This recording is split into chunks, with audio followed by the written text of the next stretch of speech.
Hello, everyone. My name is Avi. As you can see, I work for Shopify. In the last probably 10 years, I've worked across a variety of businesses that help small businesses, help e-commerce merchants, help them sell, help restaurants. I started my own startup in the hospitality industry. And there's some understandings that I kind of developed throughout the years, and I want to share them with you. One of them is commerce came first. So if we're thinking historically, even before we knew how to speak to each other as the humankind, the only way that we could exist and grow and prosper is by exchanging things. Imagine that I have a piece of food, I'm going to offer it to you, you're going to offer protection. And this is how people gradually, historically, formed as communities. They basically came together, helped each other, and as people, as you all know, different people are different. They helped each other, each one with their own skills to fit together. After commerce, there came language. So obviously, as a newborn, you don't do much commerce.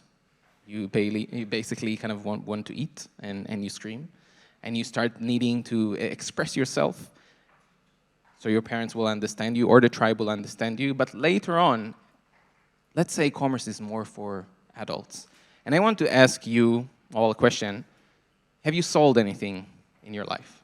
I have a show of hands. Who sold anything in their life? Great. Let me ask some questions. What did you sell? Second-hand clothes. What did you sell? T-shirts. Okay. Who else was? What did you sell? I guess myself as a professional. Great. That's important. That's really, really important.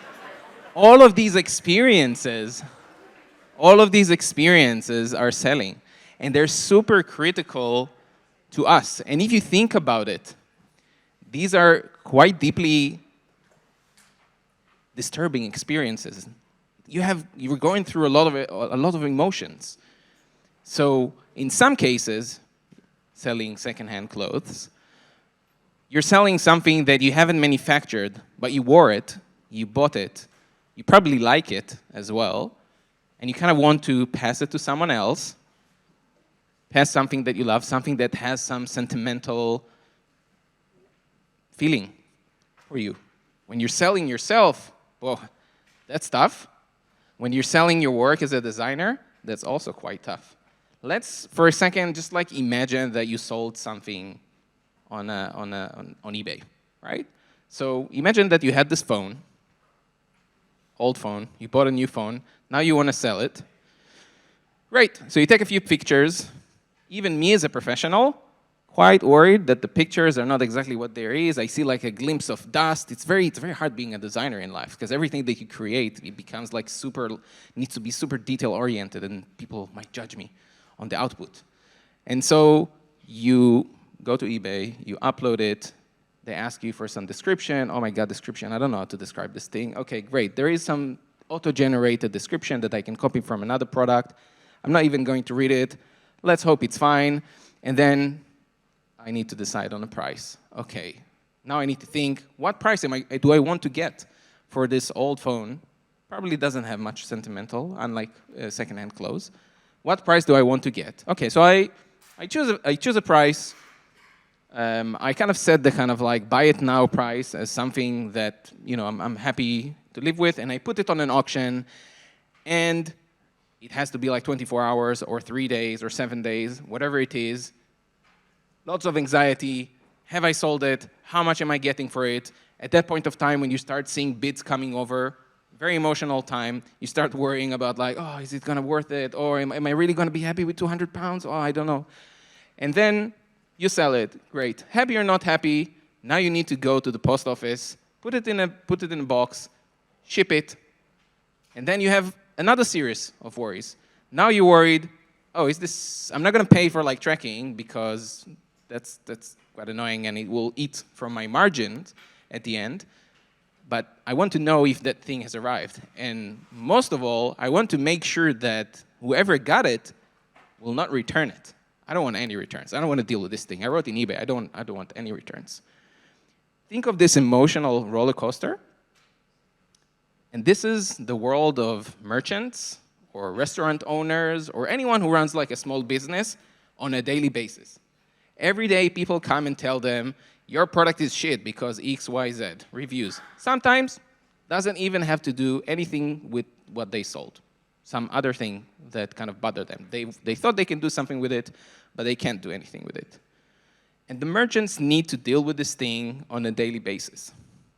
And this is how it was done from the long time ago history. So I want to give you like 3 ways of strategy of how we in life and also merchants are dealing with this thing. And again, like the reason why I'm talking about merchants so much is Shopify, we are merchants obsessed. We make the platform and tools for merchants to be able to sell easily, not on Amazon. So let's look at kind of the first thing. The first thing that me as a merchant will do will be measure the hole. I'm going to look at this hole. The hole is the problem that is in front of me. I have something that I want to give or I want to sell. And so I need to find someone who is going to sell it. But I'm here. There's a lot of darkness around me. And I need to find out how far do I need to go in order to do that. Historically, that could have been quite difficult, right? Because if I have a variety of products, there's some things that I need to think of. How much do I take with me to this like long and dangerous journey in the jungle where animals can eat me and robbers can take my stuff? And when I meet that merchant, when I meet that buyer, are they just going to steal it from me? Do they have the means to pay for it? All these things are things that that merchants are experiencing. So the first thing that they need to do is start measuring based on the tools that they have, right? In the past, maybe they would send like one of the kids, a scout, to see what they are, to see if they have money, to see if they have resources, and if they have, then they would go there. That's on an individual level. If it was like a tribe or a country, you would do the same thing, just with more people, to assess the other party. You might want to try to understand their language. You might want to have a translator kind of involved in that. And then the second stage is you want to create a patch. So let's say you identify the hole, you identify the problem, you identify the thing that you want to sell or the distance that you want to go. Now it's up to you to make a solution that would fit your specific needs. Probably you're not going to go and design the perfect solution because you don't even know at this point of time if they're willing to buy what you have to offer. So you can do a bunch of things. You can go, for example, and yell, hey, guys, do you want to buy this thing? Show them. What is yelling? Yelling today is going on TikTok, going on social media, making an ad without a specific target audience. You can throw a rope, or maybe throw in a sample, give a free deal. Let's say if it's like digital or kind of online commerce type of thing. You can build a bridge. All these things require different levels of effort, and you as a merchant needs to decide what kind of effort am I willing to do to bridge, to patch this area of the hole. Then the next step and the final step, let's imagine that you've decided on your specific strategy, how you're going to get to the other side, how you're going to meet the buyer. It's either you're going to make a store, or you're going to yell, or you're going to make a bridge, etc. Now, what you need to find out is the value. You decided that you want to sell it. Now you know what they have. Today is relatively easy. Everyone has money. But some people might want to buy from you, let's say, with crypto. Do you accept crypto? Is it volatile? Is the value fluctuation worth it? Do you have a place to keep it? So value is something very slippery, and it goes both ways. It's how much do I want to charge for this thing that I'm selling? And how much am I willing to invest in selling that thing? I got to the buyer, but now there is a discussion, like in any kind of human connection. You're talking to the other person, trying to figure out how much are they willing to pay for this thing. And you do that quite a lot. That's why we talk to users. but users behave depending on the habitat, depending on the place, depending if they come together as a group, if I'm a B2B, for example, merchant, if someone buys in bulk, what are they planning to do with it? Sometimes I have some ethical reasoning for myself why I don't want a specific party to buy some stuff. The USR, for example, don't want to buy some stuff from Chinese companies nowadays. So all of these things are things that you think about as a merchant. And now I want to kind of show you how we at Shopify think about creating tools for the different strategies that merchants employ to go through these three things. So the first thing that you can do is help them translate, right? If you think about it, translation is cross-continental. I can translate my store to Spanish. Suddenly I can sell to Spanish people in America. I can sell to Spanish people in Spain. I can sell to a big portion of South America. That's very useful. Translation in one click, problem solved. To a point, you would say to yourself probably, if I translate everything in a click, well, that probably means that it's Google Translate. How helpful is that for a merchant? Well, I don't know if did anyone here had a conversation with a different person that doesn't know their language? Can I get a show of hands? Who spoke to someone who don't know? Great. I'm sure it was very hard to communicate to that person. You probably used your hands quite a lot. Maybe you knew a word or two in their language, and probably when you said a word or two in their language, suddenly they smiled at you. So they felt some sort of connection that they didn't feel before because you were able to actually communicate to them in their own language. Now that doesn't work perfectly. This reality doesn't work perfectly in the online world, but we have definitely seen that when you translate the store, even if it's just auto-translate, you can increase conversion on the store by a lot.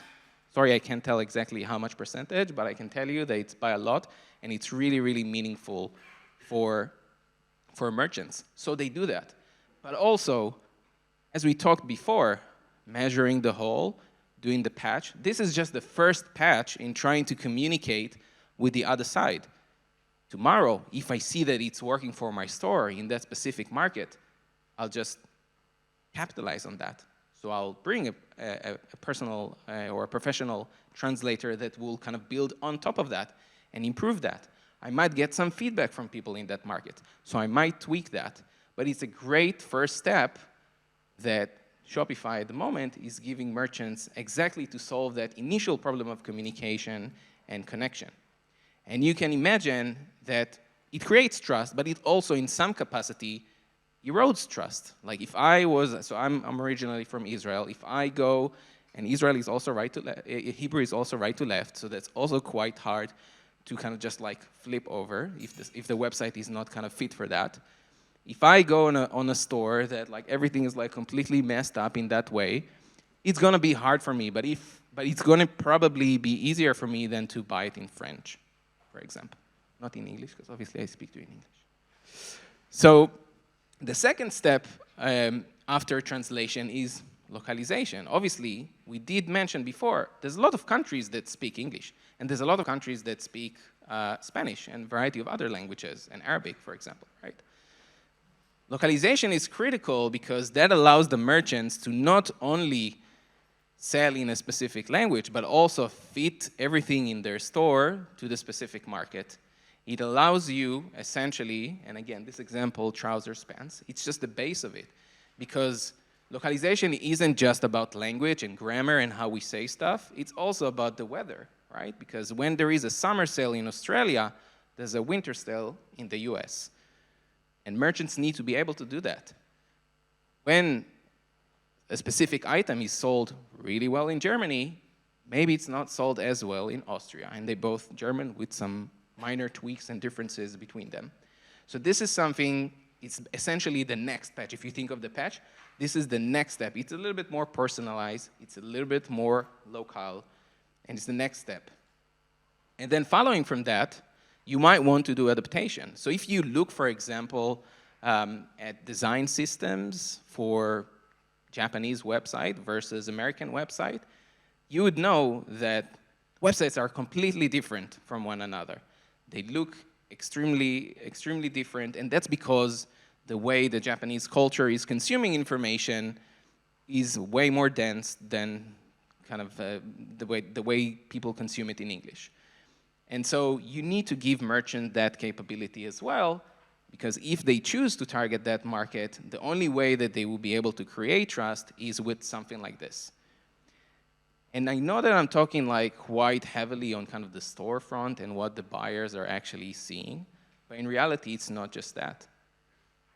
Merchants need to choose the warehouse where they store their stuff.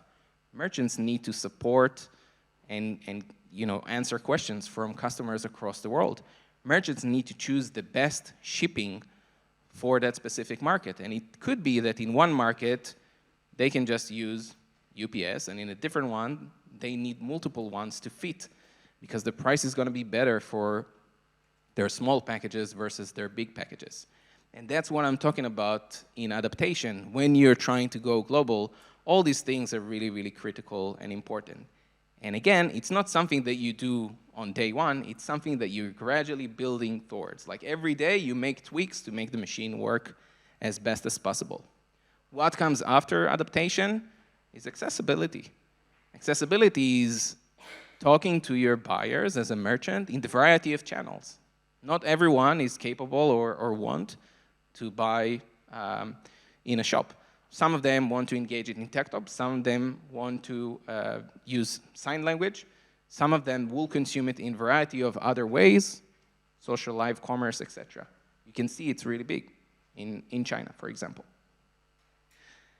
And then finally, this leads us to personalization. So this is kind of the most intimate deep. And I'm giving here a little bit of like an outrageous example, right? Of like someone who probably, no one's going to wear this. Like Midjourney did that beautiful kind of suit. But luxury and expensive things, if you think about them, usually the catalog when you're selling in luxury is much smaller, right? Because you need to focus on the quality. The materials cost more to run your business. Luxury doesn't mean necessarily taste. We've all seen kind of tours in like super rich people's houses, and some of them are beautiful, but some of them are like, dude, why the hell did you buy this thing? And to a point that you can only go that far with personalization. Now, here you have this comparison of, for example, in your Facebook feed, everything is relatively personalized. In YouTube, everything is really personalized for you. But sometimes when you click on something on YouTube that you wanted because you wanted to fix that one socket, suddenly for a month, you see how to fix sockets, although you just fixed the socket. And it's a problem, right? So personalization, even though it's done in kind of a large scale, imagine how something like that could be done in this new world where you can generate your own images, where you can generate your own text.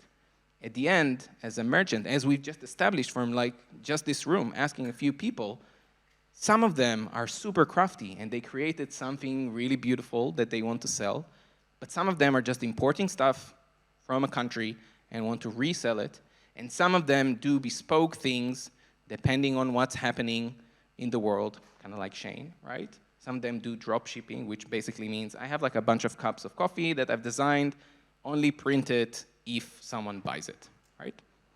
That's drop shipping. And there's always like a limit of personalization. Otherwise, you would be an artist or you'd work specifically for someone. As a store, you always have the things that you're willing to go to and the things that you're not willing to go to.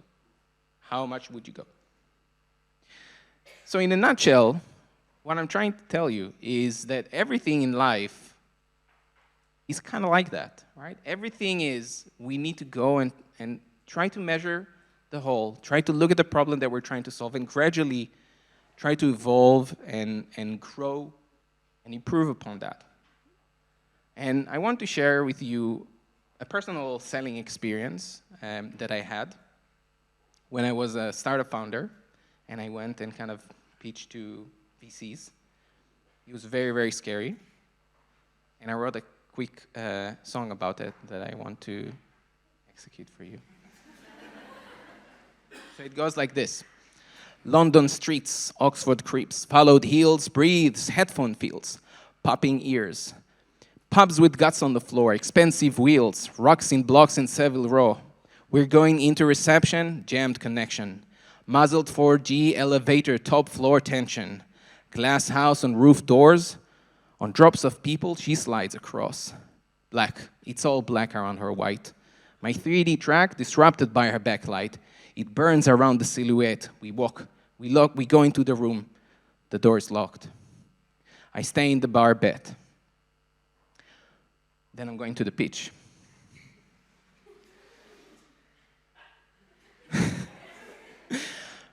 Riding on the floor of bricks while they fall. Alice, like Alice having a drink. 1 second. Too nervous. I haven't executed it. Okay.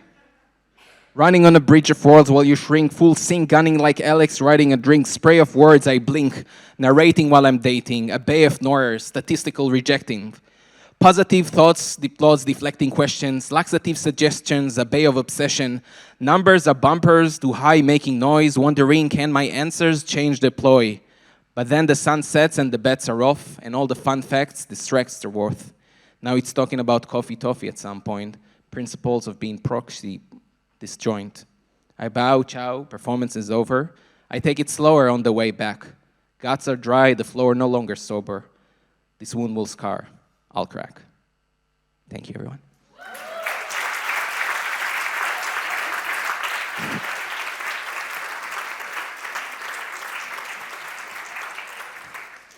Go, Arvi. Honestly, this is a hard act to follow.